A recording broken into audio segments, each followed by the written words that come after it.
Hello, Cancer. Welcome to the Plaid Sheep Oracle. These readings are getting more ethereal, more, I don't know, I'm not sure what the word I want is. Metaphysical, I don't know, deeper, something. So your card comes from the Cantigee Oracle, and each of these cards has a whole bunch of information in the guidebook. There's, first of all, a story that goes with each card, and then there's, key themes, which I often ignore. I sometimes get very different key themes and ideas about what the story means than what's listed in the book. But in this case, it actually isn't even really about the story in the book. And this is what the worms know. And the first thing that I saw when I laid the card out was that these worms were headed in a particular direction at speed. That they were, really moving for worms. That they were on their way somewhere, and also that these two worms appeared to be having a conversation, right? I sort of saw these little squiggly lines, as being like energy moving from worm to worm over here. So that there is this conversation going on. So there is a realization that is going to happen for you, Cancer. It's possible it's happened already, and this will be confirmation for you. But if not, it is soon, imminent. Perhaps it might happen when the sun moves into Cancer, which I think it's on the 21st. Yes, the solstice is on the 21st of June. There's also a full moon that night. The first of two full moons in Capricorn. So there is a shift happening. So often in the full moon cycle within an astrological month, we often get the new moon first. So we would get new moon in Cancer and then full moon in Capricorn. So there's this transit from new moon to full moon. But for a while now, because of the two Aries new moons that we had last year in one astrological section, we've been getting the full moon first. And so that will happen now. We'll get the Capricorn moon first on the day of the solstice. And then we get a Cancer new moon later in the month. But then there will be one more Capricorn full moon just before we shift into Leo. And that will reset us. And then the first thing we'll have is the Leo new moon, and then the Aquarius full moon later. So there is something happening here in Cancer. And I think there's many layers and meanings and all sorts of things to that. But there is something here in this reading, and I think that it's going to unfold because I feel like the edges of it. It's like having the edges of the puzzle, but not the center entirely. And I'm working without a cover. So I don't have, right? I have to find the pieces. There's something here about relationship. And relationship not just with people, but between all kinds of things. And there's also something here about emotion and feeling and the guidance we receive through that. The card on the top of the deck is these unburdened bones. And this is a story that begins with you as the protagonist settling into your bones, so that you essentially become just your bones for a period of time, and you are able to kind of fly free as just your bones. But I sort of feel that it's right, it's not about this flying free so much, it's this initial idea of settling into your bones. And this may have something to do now with this Gemini new moon having squared Saturn, while Saturn is actually trine your sign. So something, right, about this, right, a realization that happens in your mind about your embodiment, about your relationship with your body, about settling into your bones.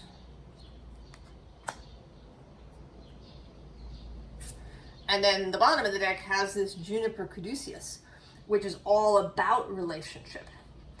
In the story, there is all the beings in the world are separated from each other until this little bird that goes about, it eats some seeds that then grow into plants that sing. And these plants sing this weaving song that weaves the world together and weaves things into connection. And then, of course, there's these two snakes. There's two snakes that meet at the base of this tree, and they wrap around it, right? So, relationship. I also pulled some clarifiers, for this card, but I'm gonna wait to show you those, perhaps until the end, because it's profound, I think. But so we start with this Eight of Swords.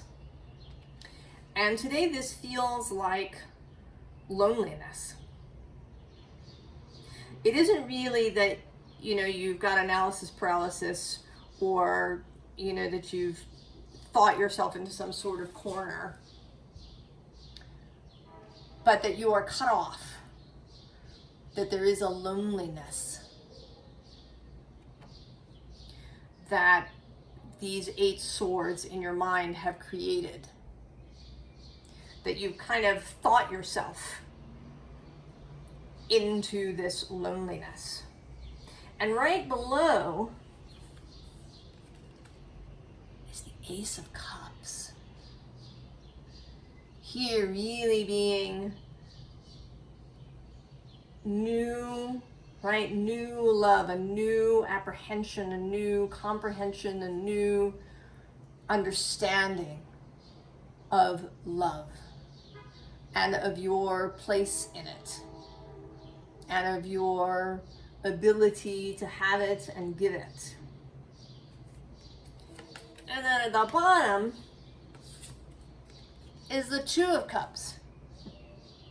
So first, right, the first thing that happens is internal with the Ace of Cups. This recognition about love itself, about what relationship means and how it can be expressed.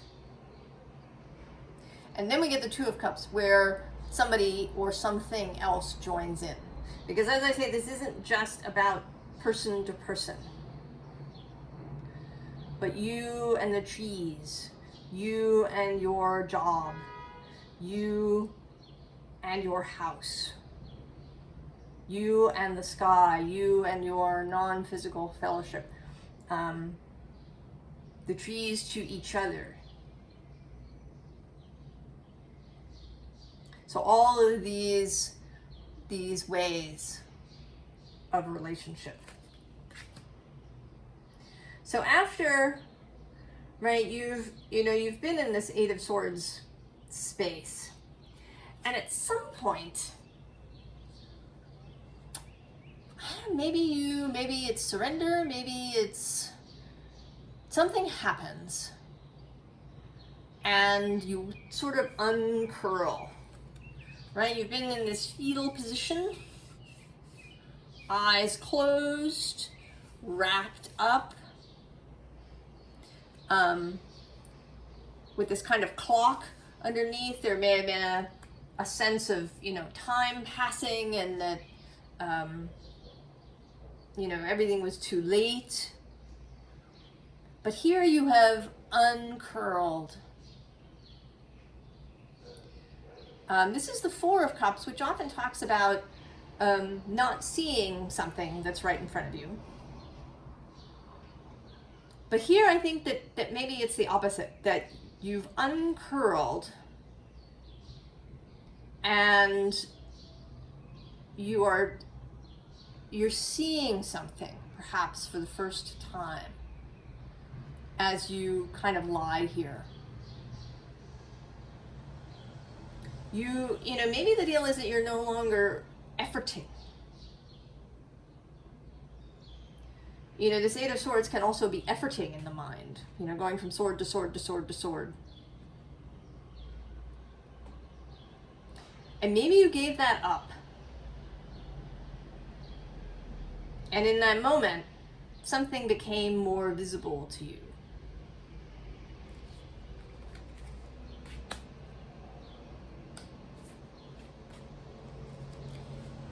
And then the Magician was able, in that moment, this magician energy, this, here very much, maybe your own soul, maybe your guides, maybe source, all of the above. I don't think that it matters who we name as the Magician, is able to, right, use that opening and then make the opening a little bit bigger and help you expand on this new realization, this new idea that you're having. So we go from this Four of Cups to the Page of Cups. So now you're no longer lying there, you're upright. You've gotten some enthusiasm back, some eagerness back.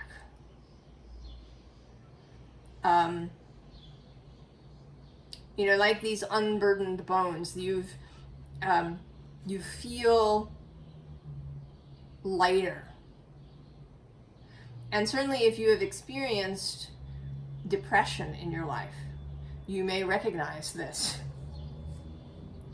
as, depression can feel like exhaustion. You can just feel tired all the time. And then when it lifts, you get this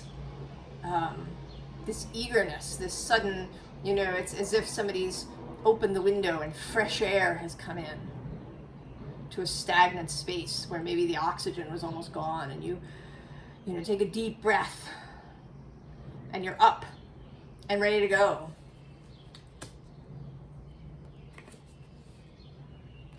And then we get the Fool. Really ready to go. Ready to explore this, first little inkling of an idea that you're having about the nature of relationship. And kind of the first places that maybe you go, we have the mystical shaman.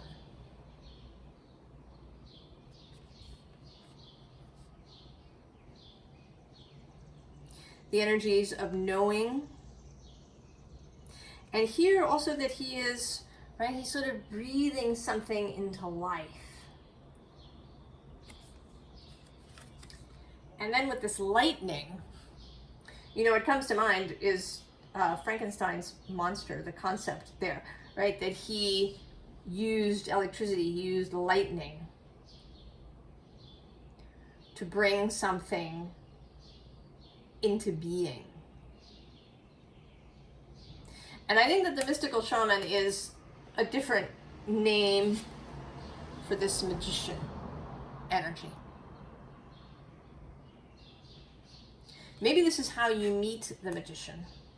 If you go on shamanic journeys or in meditations, or if you go into nature to explore this, that you meet this magician energy. And on the bottom of the deck, we have this eagle, who here is coming in for a landing. There's something definitely here about feeling, about the body, about soil, right? Certainly the worms know about soil, about the settling into your bones.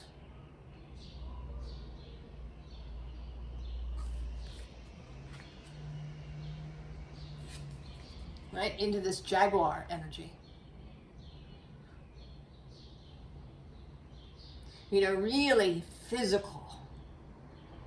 Right? If you've ever been certainly to like a zoo park, especially if there's not bars, but you're able to be a little closer to the animals.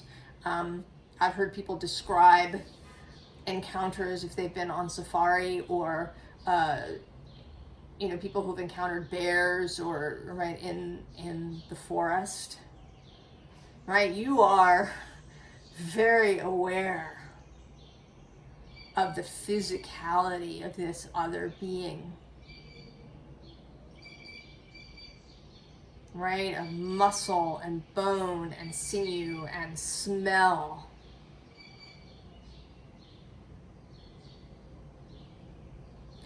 The engagement of all the senses in getting to know someone or something else.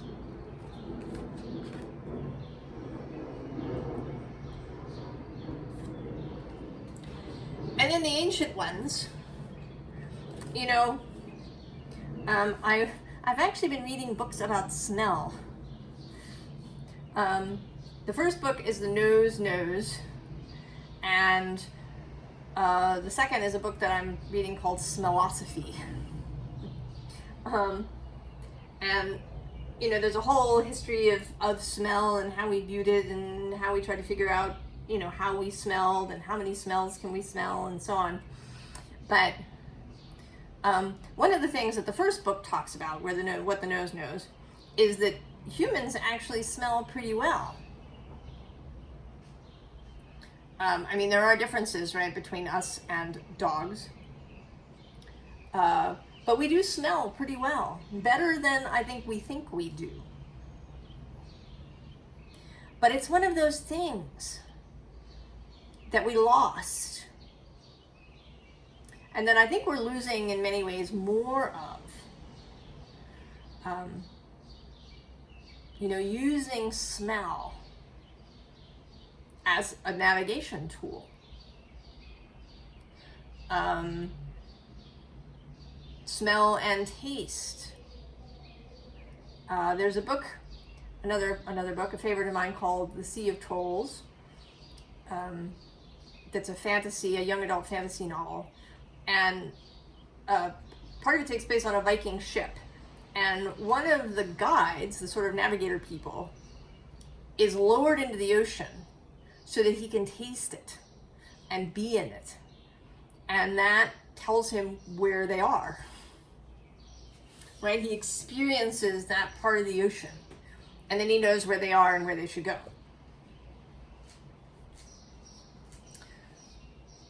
And I think that we had, right? I think that our senses, you know, we think of animals as having all these amazing senses, but I think that we have some too.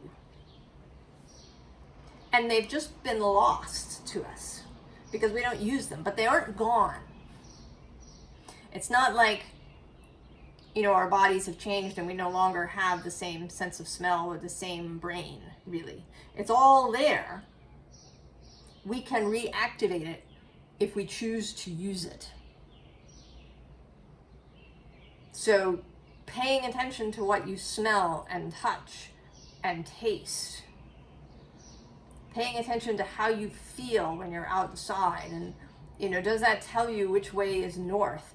And maybe just noting which way is north when you go out.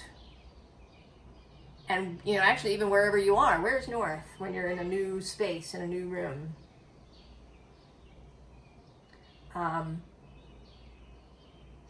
You know, how does the air feel? You know, people will say it smells like rain or it smells like snow. Don't use your Google app, you know, or ways to get places. Returning to the ancient ways that aren't, you know, they're really human ways. It's just that we've, you know, we kind of lost touch with them. And then there's the drum. And this, you know, to me, this is like a calling energy, like you know, it's like you're announcing your return. You're announcing your return to relationship with all things. You're back. Cancer.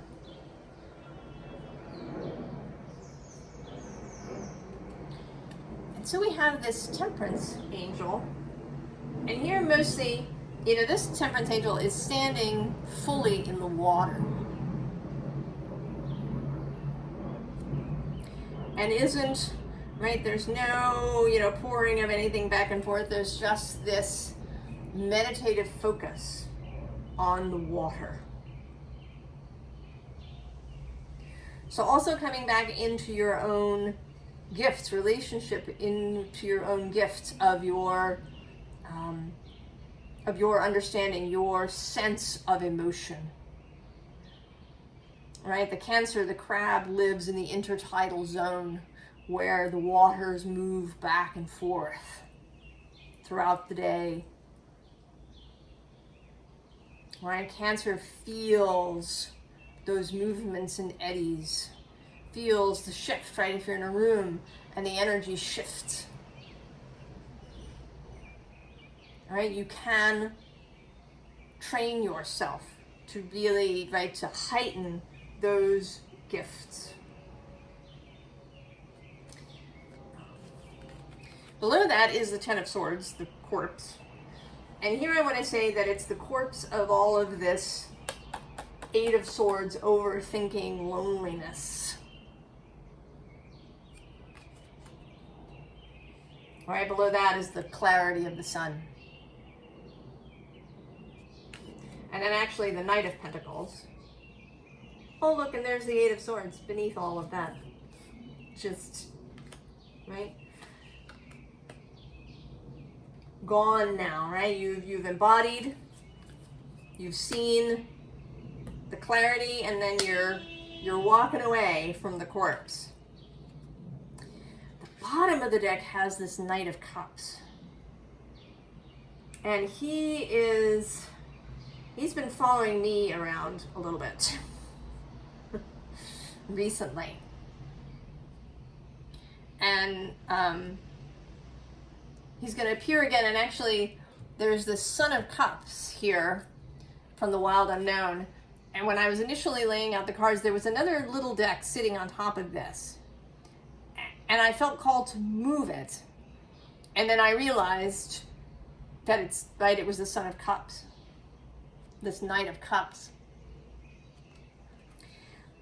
And this is, right, this is this, this return to juiciness, this return to a really tactile, a really juicy way of being. And although the queens are often seen, you know, as the sort of as the embodiment of the suit, right, as you know, bringing the suit into the body, the knights, right, that is kind of Mars energy, right, the movement of the body, right, they are, you know, they fight duels, they, you know, ride their horses, they do these active things, knights, right, they have jousting matches and all of these things. This is a knight kind of pursuit, this right, this kind of Mars and Venus sort of energy. And actually Mars has today, I just remembered, moved into Taurus. He is at 0 degrees Taurus as I record this. And that is Venus's space. So this, and he will still be there when she enters Cancer. So a connection, right, of Cancer to Taurus.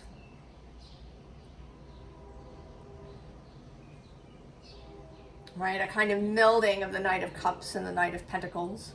And actually the Knight of Inspiration, who's the Knight of Wands, is facing up here as well. And then I've got cats going on. I've got the Lynx Page of Stones. I've got the Bobcat Spirit facing me. Go with this Jaguar. There's, right, all of this, right, really body energy. So we have the Ten of Cups here with these people, right, really close to each other, right, in proximity, feeling one another, you know, right, you know, parents who love to smell their children's heads, right, smelling a baby head. Right, all of this really immersive thing.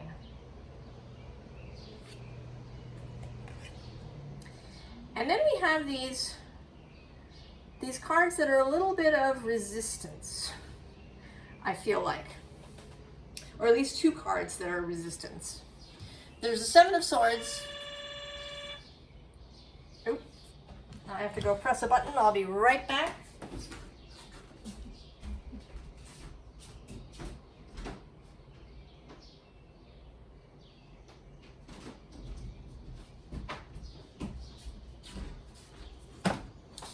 That's a delivery, a little early.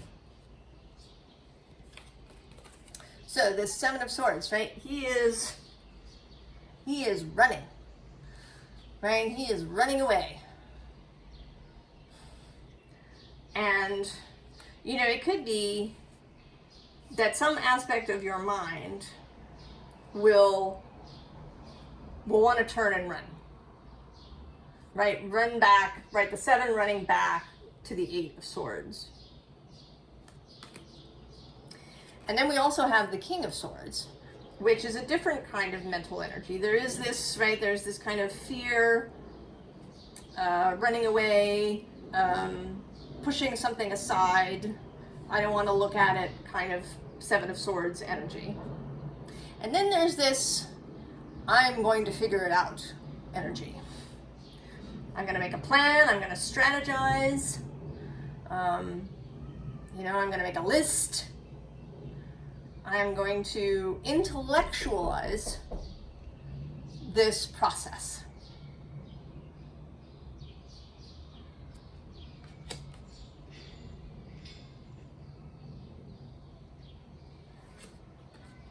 So these are the right, the ways that your mind may try to interfere with this process. And it's interesting to me that the interruption from the delivery of something that I ordered online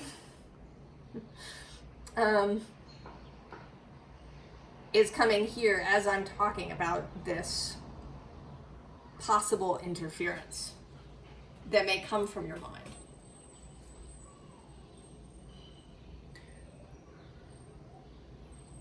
In response to this deepening, this getting juicier, getting dirty, you know, putting your hands in the soil, in the clay, right, lying on the bare soil, you know, swimming in mucky ponds, and all of this kind of imagery. And the possible ways that your, you know, sort of modern mind will want to shy away from that. And then we have the Seven of Pentacles as a kind of way to snap yourself out of that, which is earthy things. Smelling flowers, eating something,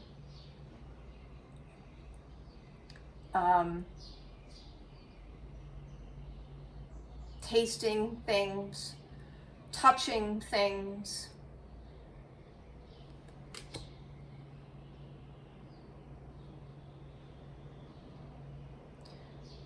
Really getting a sense of the thing.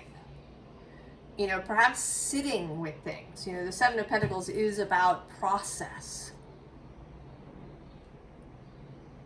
So taking time to sit with things, with people, with trees, with, you know, your dog, with your furniture, with your favorite book.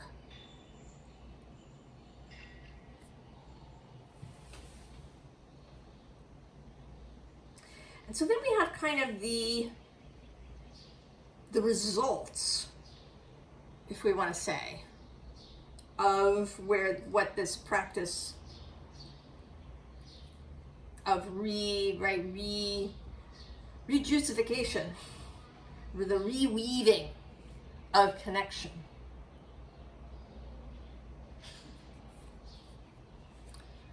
Stability, yeah. I think one of the reasons that many of us feel very anxious is because we live a very ungrounded, up in the head life, yeah? I mean, I'm certainly not the first to suggest it. That spending too much time just up in your head will, you know, leave you feeling disconnected and anxious.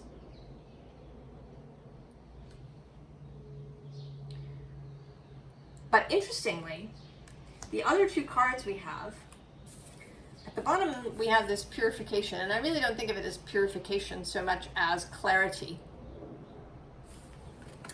And then this air spirit, knowledge. So what all of this, I think, is going to do for you, Cancer, is it's going to open up this new way of relating to everything. And that in turn will provide you with all sorts of new information.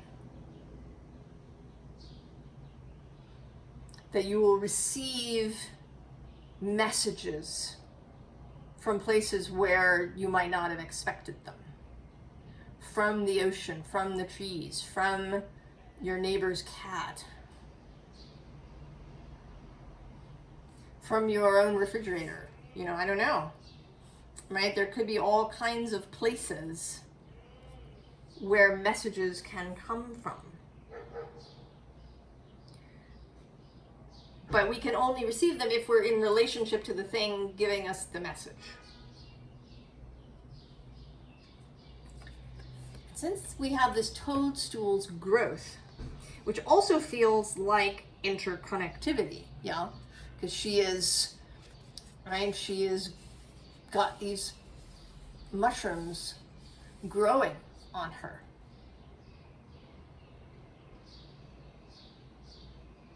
Right? And modern life, you know, which can be extremely sanitized, might see this as just horrifying.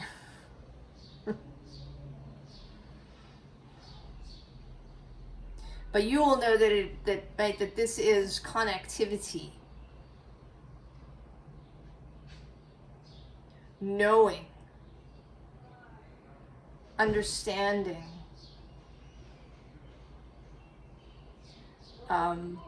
you know, maybe a heightened sense of pleasure, a heightened sense of eros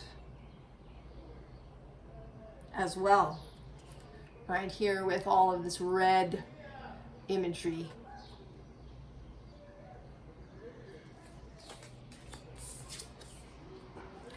And then generosity, this spreading, right, that you may begin to feel wider, you know, like your edges are moving outward. Your energetic edges are spreading. And spreading in, you know, in kind of in all directions. Like a tree, the crown can't really get much bigger than the root system. So both of those need to spread. What is underground and then what is visible.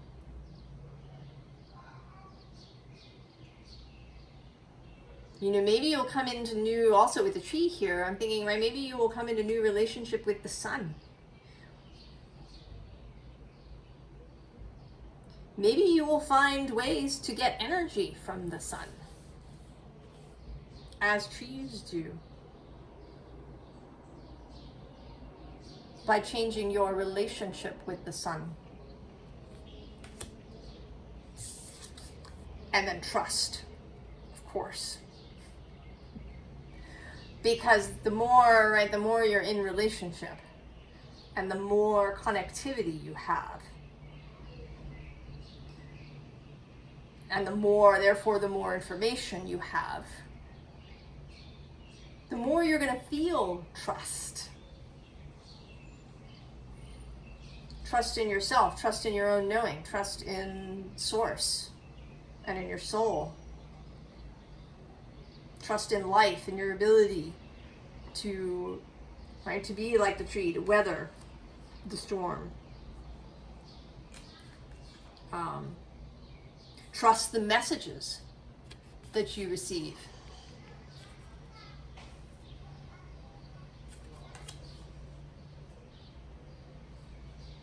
So, advice.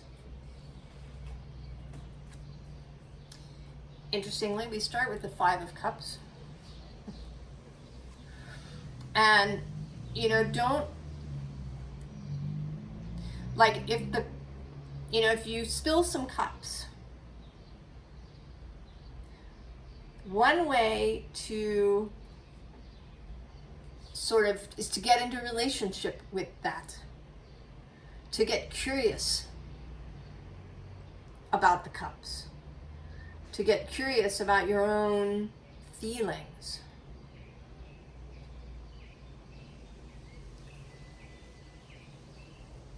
To, you know, to expand your perception so that you feel these other 2 cups even though they're behind you.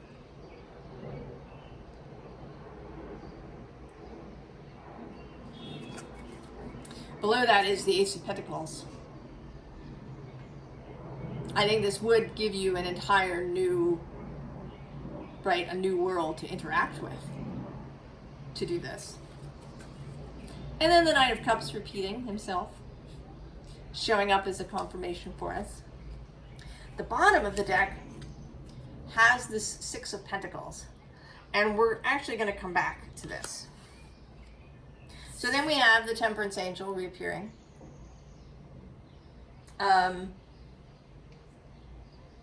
Moderation, right, in all things. And the idea of alchemy is showing up today, partly because I'm also being really drawn to another card that's repeating on another deck, is this Magician who's been staring at me. Oh, look, the Ten of Swords is right under him.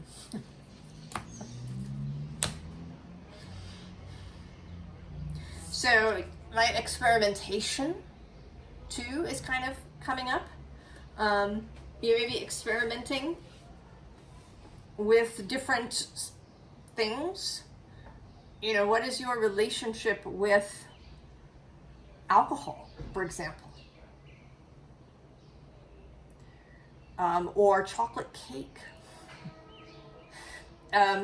You know, they did some sort of word association study, and they asked people in, you know, different parts of the world to respond to a list of words. And one of the words or phrases was chocolate cake.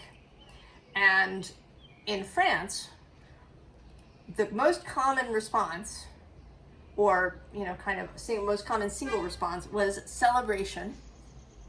And in the United States, the response was guilt. So, right, like, how different is your body going to react to chocolate cake if you feel guilt?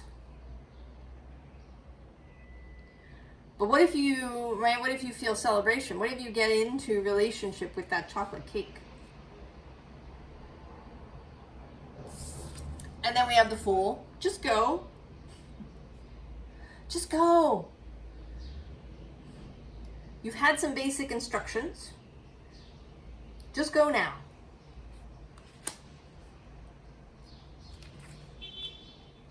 Right, Six of Wands. Feel victorious. Feel like this is a really awesome thing. Feel, right, know that you are expanding in some, you know, unknown way, right? You can't even really see. You know, we've had a little bit of what the results might be, but I think that's only a taste. I think there's all sorts of things that could show up in your life as a result of this practice. And here at the end, you appear in your major arcana suit style as the Chariot. Right, coming into yourself. Now, I'm going to share with you the clarification I had for this card. And it's the Six of Pentacles, the Tower, and the Lovers. And what I want to say is that originally, your idea of relationship was this Six of Pentacles. Kind of a basic thing. I mean, it might not mean that you were really, you know, serious about exact reciprocity, maybe. That can be a thing, that if somebody gives you a gift, you have to give one back, and that you know, you kind of make sure that it costs the same amount of money. That's a thing. I have experienced that for myself personally. I've had that reaction. You know, if someone had in the past gave me a gift, I felt like I needed to give one back. It might not be that, but it is very basic. Right? It's kind of a mundane, everyday idea of relationship, right? You know, maybe you have a conversation, you know, maybe you do something simple, you see the tree, and that's the extent. I mean, maybe you pat the tree as you go by. This is kind of the extent of your idea of relationship. But then you get the Tower. This incoming realization that there is so much more. Right? You're lit up by the lightning. something is brought back to life. You reweave the connectivity. And then you get the Lovers. A whole new view of relationship. A whole new view of what it means to be in relationship with other people and other things, and with life itself. Cancer.